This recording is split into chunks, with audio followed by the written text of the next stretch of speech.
Team coverage here is continuing this morning with the weather, and as Dan has been mentioning, it's going to be just another hot one out there, no doubt about it. The sun is in the sky, as we discovered a few moments ago. Our Western Mass News reporter Kayla Burton joins us now. Kayla, what's the deal? You've been out there for a while.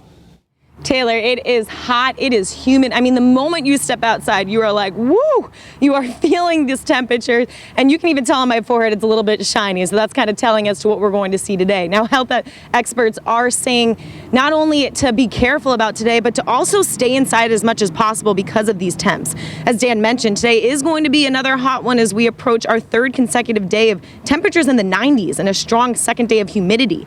Western Mass News speaking with Dr. Gerald Beltran, an emergency medicine physician at Bay State Medical Center, who tells us each year over 600 people die from heat-related injuries. Most concerning, heat stroke.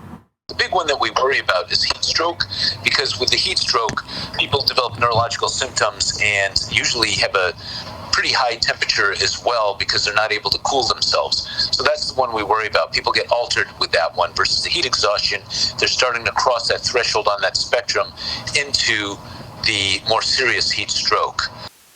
Now, to avoid these injuries and go to a doctor before it gets worse, here's what you can look for. For starters, your body temperature. Looking out for any high temps. Anything above 103 degrees is not a good sign. Seeing if your skin is feeling hot, seeing if it's red, dry, or damp.